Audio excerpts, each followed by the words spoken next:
Assalomu alaykum qadrli do'stlar, yurtdoshlar. Biz sizlarga Toshkentda Tolib akamiz bilan bodring ko'chatlarini tayyorlash haqida bir muncha ma'lumotlar bergandik. Ana shu ko'rsatuvimizdan keyin, ana shu dasturimizdan keyin xo'p, ko'chatni yetishtirdik, endi bodringni qanday yetishtiramiz degan savollar bo'lgan. Men ustozim bor, ko'p narsada ustozlik qilib o'rgatadigan Umid aka Oxunov. Bugun ustozimiz bilan sizlarga bodring yetishtirish agrotexnikasi haqida va bodring mavsumlari haqida qiziqarli ma'lumotlar beramiz. Kuzatishda davom etinglar. Assalomu alaykum ustoz, hormang ishlar bilan. Salomat bo'ling. Ustoz, biz bodring ko'chatlarini yetishtirish haqida ma'lumot bergan edik. Siz bilan bugun mana shu bodring yetishtirish agrotexnikasi haqida ma'lumot bermoqchimiz muxlislarimizga. Yaxshi. Dastlab mana shu bodring yetishtirish bo'yicha mavsumlari bor-ku, necha xil mavsumda yetishtiriladi? Hozir Surxondaryodamiz, Sherobodamiz. Qaysi mavsumlarga bo'linadi? Shu haqida ma'lumot berib o'tsak. Assalomu alaykum hammaga. Bodringni tabiatidan kelib chiqib, ekilayotgan joyini ob-havo sharoitidan kelib chiqib, bodringni tanlab ekaverasiz, ekaveramiz. Qaysi ma'nodaki, bodringda vatani Hindiston. Ya'ni issiq o'lkadan kelib chiqqan genlari tabiatan. Bu degani bodring issiqni yaxshi ko'radi degani. Ikkinchi, mana misol uchun Surxondaryoni oladigan bo'lsak, Surxondaryoning yozi juda ham issiq. Shundan kelib chiqib ham gibrid yoki sort tanlashimiz kerak. Va uchinchi talab, bodringda bozorga bo'lgan talabiga qarab ham uni kalta, uzun, cho'tir turlari bor. Shularni tanlashimiz to'g'ri keladi.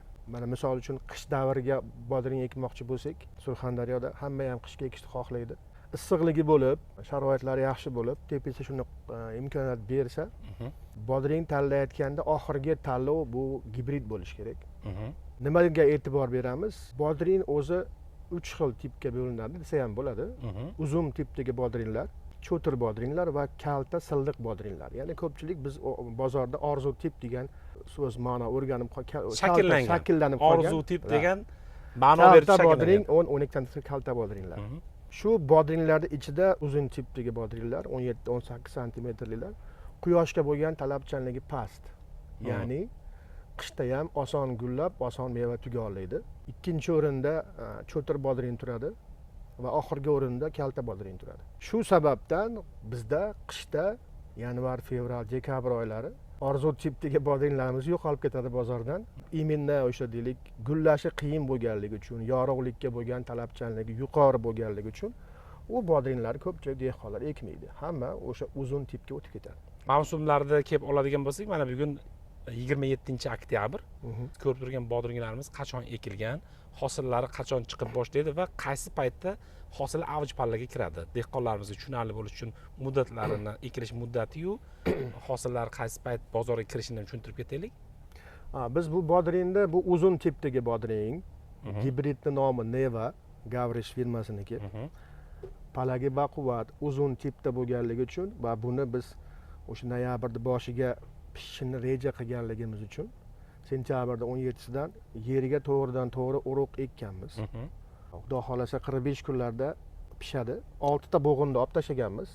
Pastdan 6 ta bo'g'inni olib tashlaganmiz. 7-chi bo'g'indan mevani qoldirganmiz. Nima maqsadda 6 ta bo'g'in olib tashlangan? Bu maqsad oddiy, ildizni baquvvatlashtirish. Qancha ko'p meva olib tashlasangiz, shuncha ildiz baquvvat bo'ladi va bodring keyinchalik davomiy hosil beradi. Siz aytib o'tdingiz, 45 kunlarda hosil berib boshlaydi deb ustoz. 27-oktyabr bo'lsa, buni oldi hosili qachon pishadi-yu, terim ko'proq chiqadigan payt sezon deylik. Sezoni qaysi paytga to'g'ri keladi shunda? Biz buni 17-sentyabrda ekdik. Noyabrda 5lariga xudo xolasa pishadi, 3-5lariga. Oldi. Misol uchun deylik, yaxshi terimlari noyabrning 15lariga to'g'ri keladi. Endi avvalambor Xudo bizning rejamiz doim barakasini bersa, 4 oy davomida hosil termoqchimiz. Bodringni tushirib olib ketamiz, xudo xolasa. Issiqligimiz endi ob-havo anomal bo'lmasa, mo'ljalimiz 4 oy davomida hosil terish. Ustoz, bizni professional bo'lmagan tomoshabinlar ham ko'radi-da YouTube kanalimizda. Bodring ekishni boshlayotgan dehqonlarimiz bo'lishi mumkin, havaskorlar bo'lishi mumkin yoki endi 1 yil, 2 yil ekkanlar bo'lishi mumkin. Bodring ekishni boshlab yeri tayyorlanishdan boshlanayotganda aynan qaysi jihatlarga e'tibor qaratishlari kerak? Endi bodring ildizi popuk ildiz asosan, unaqa chuqurga ketmaydi. Asosiy ildiz massasi 25-30 sm atrofida tuproq qatlamida ishlaydi. Birinchi o'rinda yerning unumdorligi. Ya'ni Surxondaryo sharoitini oladigan bo'lsak, Surxondaryoda mana bu hozir turgan joyimizda tuproqlarimiz loy tuproq. Loy tuproq o'z nomidan shuni bildiradiki, bunda suv bergandan keyin tez qotib qolish ehtimoli yuqori. O'sha tez qotib qolishni oldini olish uchun albatta yerda mexanik va fizik holatini yaxshilash kerak. Tarkibiga go'ng solish kerak, imkon bo'lsa, biohumus solish kerak. Endi uni tartibi ham bor. Agar arzonroq go'ng solmoqchi bo'lsangiz, go'ngga ayamaslik kerak. Meni tavsiyam 1 gektarga taxminan 150 tonna atrofida 1 gektar teplitsa bo'ladigan bo'lsa, yozda yarimcha degan go'ngni, mol go'ngini iloji boricha mol go'ngini topib, yerga yozda solib, uni haydov qilib, tekislab, pol-pol qilib, uni sug'orish kerak. Tuproq aralashtirib sug'orish kerak. Sug'orishdan maqsad go'ng tarkibidagi o'sha o'zimiz bilamiz, hayvonning siydigida ko'p tuzlar bo'ladi. O'sha tuzlarni yerni quyi qatlamiga yuvib yuborish kerak bo'ladi. O'sha yuvilib ketsa, go'ngning foydali xususiyati ortib boradi. Uni yerda aytaylik go'ngni soldik, haydadik, pol qildik, sug'ordik. Suv tortilib ketgandan keyin ustini plyonka bilan yopish kerak. Nima maqsad? Rus tilida proparka deyiladi. Oldindan qolib ketgan narsa bu. Yerdagi va tuproqdagi yoki go'ngdagi bo'lgan zararli zamburug'lar, bakteriyalar, kasalliklarni batamom o'ldiradi. Va xususan nematodani ham. Nematoda bodringda kushandasi. O'sha usul qilinsa, birdaniga ko'p masalaga yechim topsa bo'ladi. Ya'ni aynan yozda qilish kerak, chillada, iyun oyidan avgustda 20gacha bemalol qilsa bo'ladi. 20 kun yetadi. Ustoz, nematoda haqida aytib o'tdingiz. Dezinfeksiya vositalari ham bor-ku, masalan, o'sha go'nglarda aytib o'tdingiz. Bu qanaqadir boshlanish jarayonida yerlarga dezinfeksiya vositalarini qo'llab, qanaqadir hasharotlarga qarshi boshdan yoki viruslarga qarshi kurashish mumkinmi?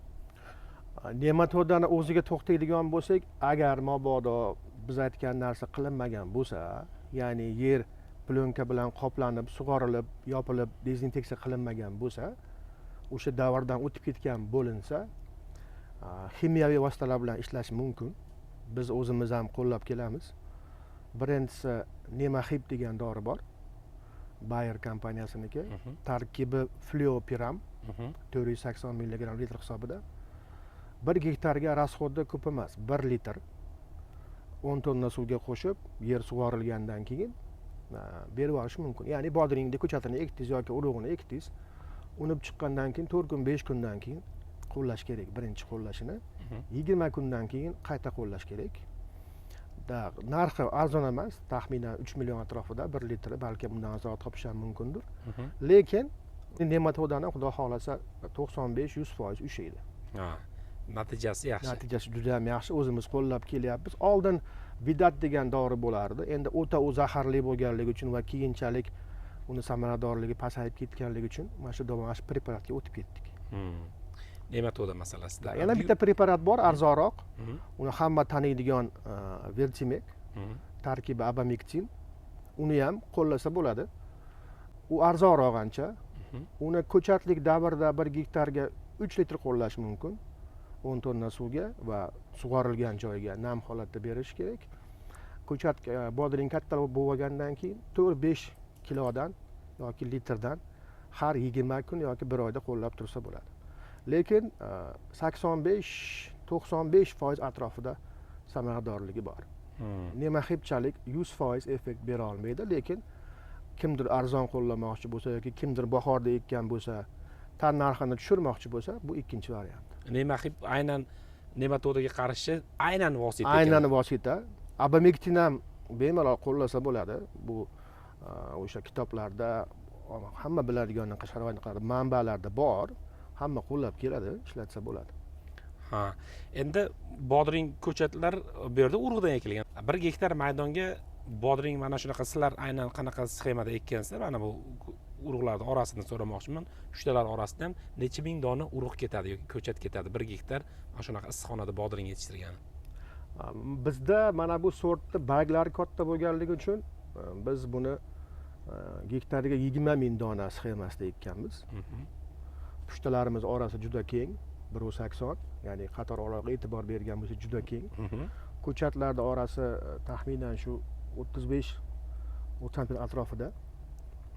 20 mingta urug' ekilgan. Ha, biz odamlar o'ziga ish uchun qulay xohlagan sxemada eksa bo'ladi. Biz o'zimiz uchun qulay bo'lishi uchun keyinchalik bodringda to'xtamay tushirishimizni, yotqizib borishimiz hisobga olgan holatda biz 20 ming ekkanmizda va orasini yuradigan yo'llarimizni keng qilganmiz.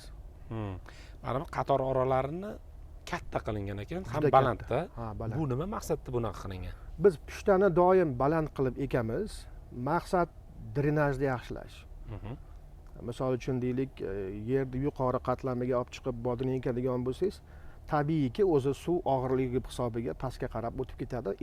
Ildiz o'sha yuqori qatlamda nam saqlanib qolmaydi. Biz misol uchun buni yozda go'ng solmaganligimiz uchun bu yerda biz har bir tubga 3 kilodan biogummus solganmiz. Ya'ni o'sha chuvalchang yeb, hazm qilib o'zidan chiqargan aytaylik go'ngni biz har bir tubga 3 kilo miqdorida, gektariga 60 tonna miqdorida ildiz tagiga solib tuproqqa aralashtirib ekkanmiz. Tuproqqa aralashtirmasa, biogummusda nam juda ko'p saqlanib qoladi va tez yuvilib ketishi mumkin.